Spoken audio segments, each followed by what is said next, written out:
Our goal is to use science and use markets to meet environmental objectives. We consider climate change to be the overwhelming issue of our time and maybe for all time. So it's important that we explore each and every opportunity that we have to address this problem. We are especially fond of opportunities that are good for the economy and the environment at the same time. Yeah. Environmental Defense Fund was the pioneer of the concept of emissions trading, and we advanced that idea during the Clean Air Act amendments that led to the trading program in SOx.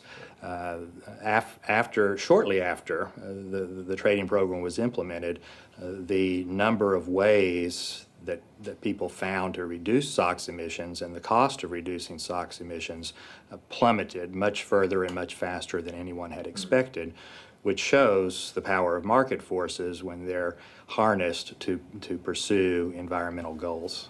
So if the world decides to go down a carbon reduction path, how is this going to affect the way we produce energy and create energy? The first thing one has to do when considering what the impact of carbon controls will be is to bear in mind the impacts of not having carbon controls. So we can't simply isolate on one factor in the system. As far as the impact on carbon controls on energy prices, that's not a simple matter either.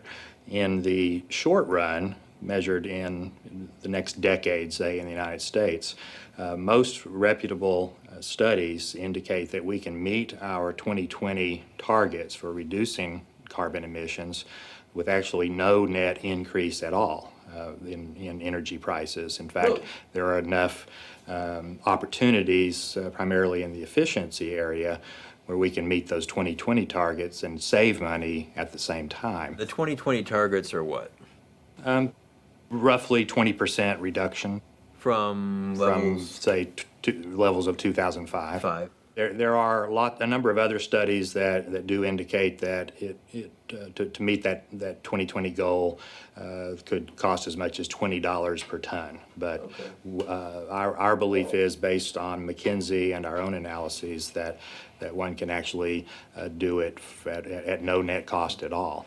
In Texas, we have done a study that indicates that through a combination of several dozen measures, that the state of Texas could actually save $22 billion a year while reducing greenhouse gas emissions by 150 million tons per year. In the last session of the Texas legislature, Environmental Defense Fund supported a bill we call the No Regrets Bill, and it was adopted by the state legislature, and it's currently being implemented by various state agencies. Even if people are wrong about global warming, why not do these measures anyway, since it will save people money? Examples would include capturing fugitive emissions of methane at natural gas production facilities in instances where it's economic to do so, but people have not pursued the opportunity. So you end up with more natural gas. End up with more natural gas to sell and less methane in the atmosphere. Gotcha. There are numerous things that can be done with building efficiency, appliance efficiency, that can actually save us money at the same time we reduce emissions. Sure. And that efficiency trigger doesn't happen without a price on carbon. Right. So I would explain a cap and trade system like this. 5 parts. First, one needs to use science in order to establish a maximum amount of permissible greenhouse gas emissions. Call that the cap. Second, that total amount of allowable emissions needs to be divided up into emission allowances. Third, the emission allowances need to be distributed in some fashion to people in the economy. Fourth, you need a rule that creates a market, and the rule is people are allowed to buy and sell their emission allowances. So now you have a market. So the 5th and final step in cap and trade is to let the market work. Those people who can make more money by selling their allowance and meeting their own emission reduction targets in some other way will sell their allowance, and they'll make money. And the people who buy the allowance will not be purchasing the allowance unless they think they'll be better off by making the purchase. So through the power of the market, what that means is through the buying and selling of emission allowances, we will meet the cap, we'll stay below the cap, but we'll do so in the most efficient, lowest cost manner possible.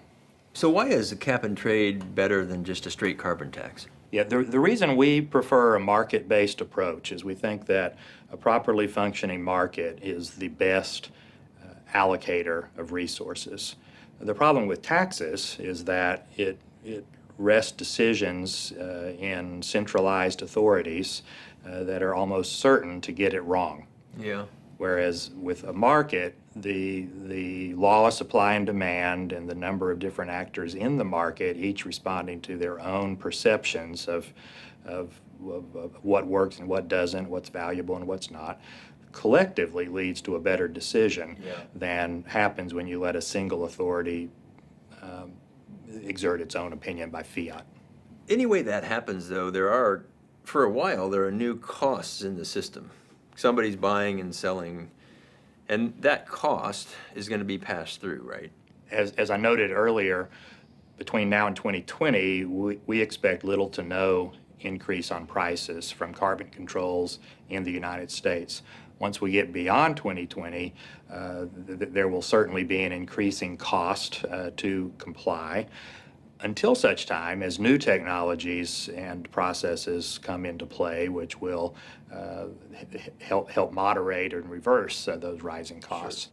Certainly a lot of the available techniques to reduce carbon emissions are quite expensive. Carbon capture and sequestration is not a cheap enterprise. What is carbon sequestration? Carbon capture and sequestration, frequently known as CCS, is a process where CO2 is captured from an industrial source, either a power plant or a fertilizer plant, and then compressed and put into a pipeline and transported by the pipeline to a location where there's a suitable geologic storage site.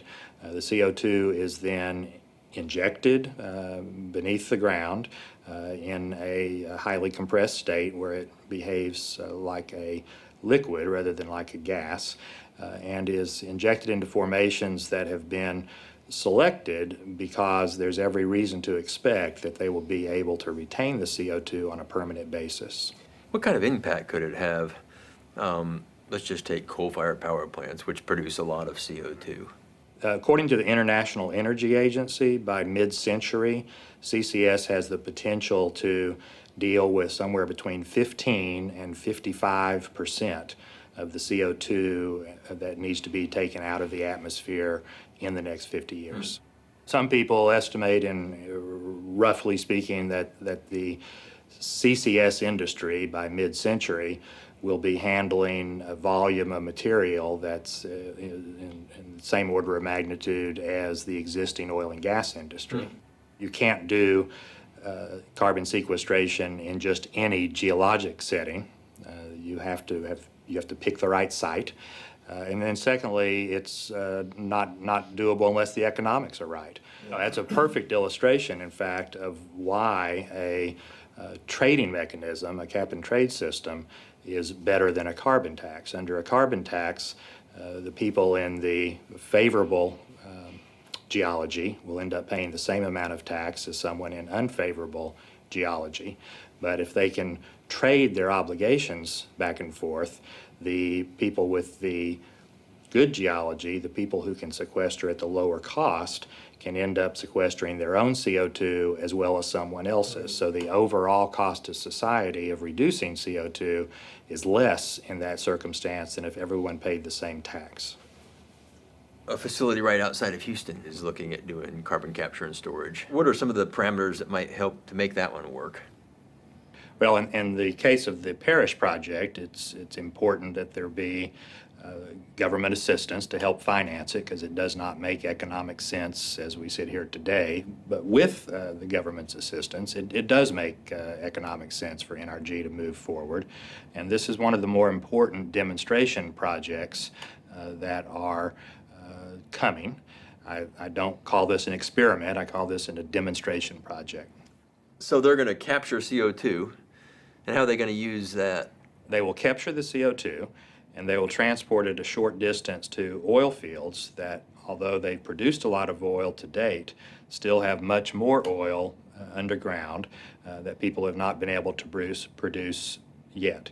CO2 has an amazing ability to help the oil that's been trapped in reservoirs to become mobile and producible. And typically people can produce an extra 15 or 20% of the original oil in place by using CO2. Most people who have studied the subject believe that almost all of the time, almost all of the CO2 is, as a factual matter, being sequestered in these EOR projects.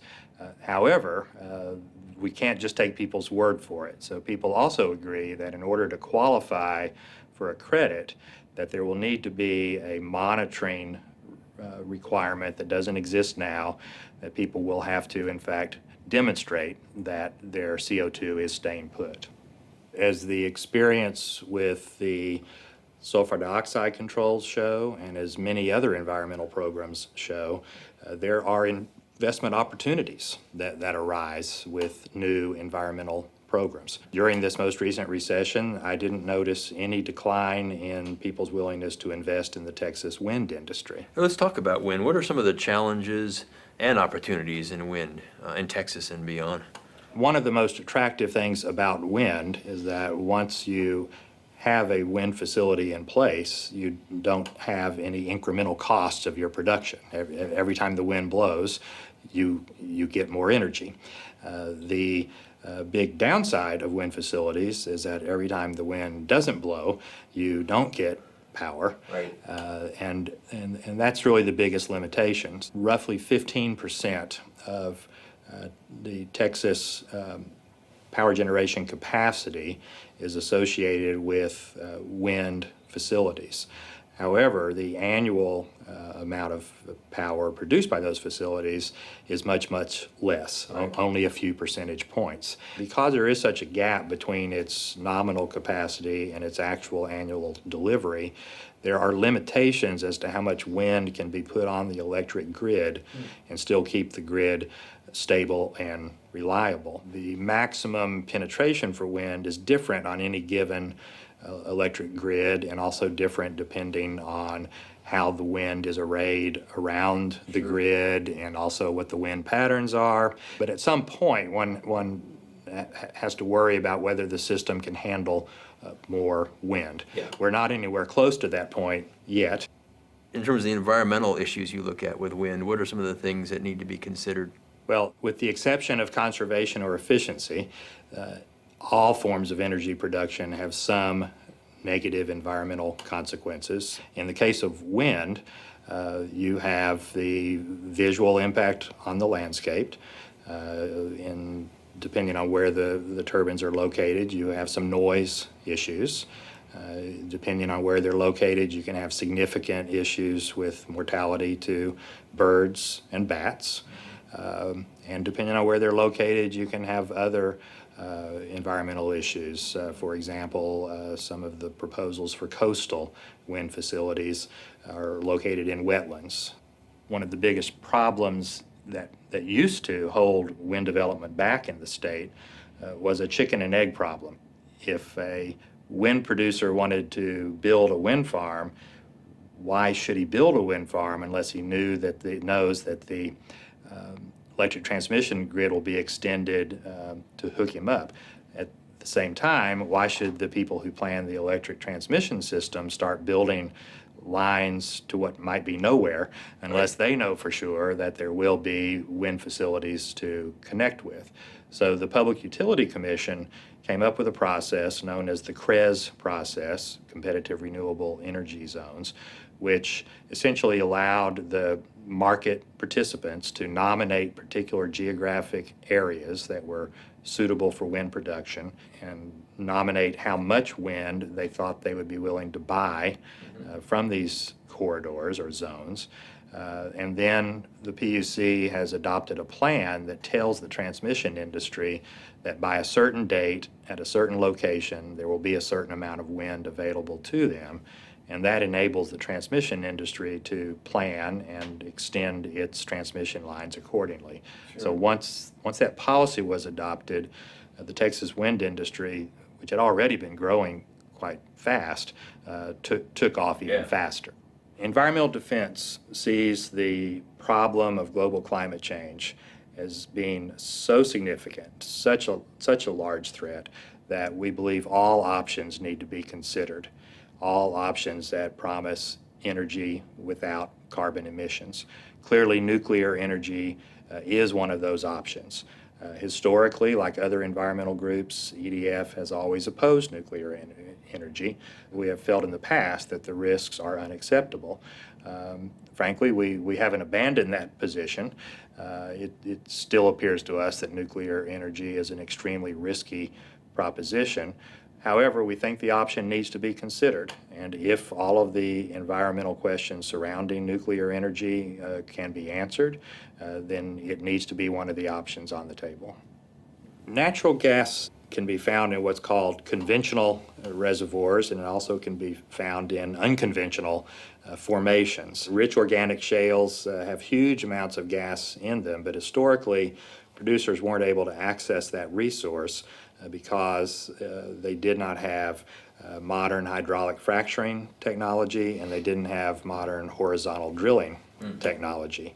It's the combination of those two technologies that has enabled the shale gas plays to become economic. It turns out that the natural gas industry is going to be able to produce much more gas in the future than people thought would be producible just a few years ago. Natural gas development does present a number of environmental questions. I worry less about hydraulic fracturing than I do a number of other things. It's important that a well be cased properly and that it be cemented properly, and it's important that the well's pressure be monitored and that people intervene when they notice a problem. There are some geologic settings where we worry that the pressure involved in fracking might damage the overburden that separates the injection zone from freshwater aquifers. That could be a problem. In other settings, it's almost unimaginable that that could be a problem because there might be thousands of feet of dense, fracture-free shale between the injection zone and the water. So it's like the carbon sequestration arena. It all depends on the geology, and the geology is always different. But the concerns about natural gas development are by no means limited to the downhole concerns, and in fact, innumerable things can go wrong at the surface. Hoses that are supposed to stay connected to a piece of equipment can fall off if they're not properly attached.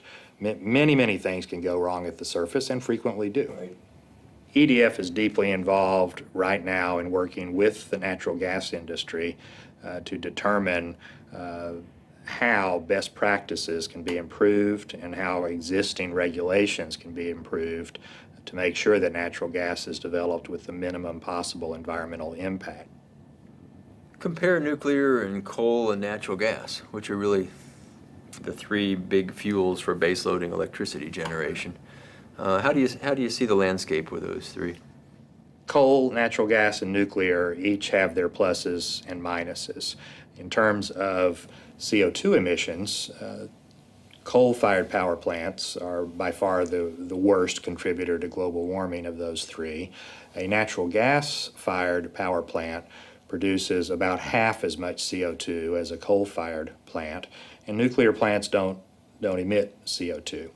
So that's the CO2 side of the equation. Methane is also a very potent greenhouse gas. Coal operations reduce very little methane, maybe a tiny amount. Nuclear releases no methane. The natural gas industry inadvertently releases a lot of methane in its operations, and that has to be counted as one of the negatives of natural gas. In terms of land use impacts, coal has mining techniques that are incredibly destructive, up to and including the removal of entire tops of mountains. Natural gas has environmental impacts that are distributed much more widely instead of being concentrated in one place. There's a lot of surface impact just from roads and just from drill pads, not even counting the risks of water pollution or other forms of pollution. Nuclear, when I think of nuclear, I think of using huge amounts of water for cooling. Coal plants and gas-fired power plants also use water, but nuclear plants are even more water intensive. And then, of course, waste disposal. Yes, coal has its waste that need to be taken care of, and natural gas generates waste that need to be taken care of, but neither of them generate radioactive waste that needs to be taken care of for thousands of years. Right. I mean, you mentioned water gets used heavily and extensively in the industrial energy generation processes. Water is becoming a very, very big issue. Yeah, it has always been a big issue, but as water supplies become more scarce and the demand for water increases, we have what looks like an unsustainable situation on our hands. So we are more and more focusing on what we call the energy-water nexus, which is to say examining how much energy it takes to do what we want to do with water, and also examining how much water it takes to do what we want to do with energy. When we think about the relationship between energy production and the environment, we think about the potential environmental impacts in several different arenas. Right. We think about impacts on air, we think about impacts on water, we think about impacts on landscapes, impacts on ecosystems, impacts on human health. We try to analyze things in terms of their impacts on that whole range of considerations. Right. Our policy recommendation at a very high level is that the environmental externalities of all the competing forms of energy need to be taken into account, which is to say that in some fashion or another, the environmental impact needs to be factored into the price of the product. Right. And after the prices of these products accurately reflect the environmental damages or the environmental externalities caused by the products, then it makes sense to let the market decide what the best option is.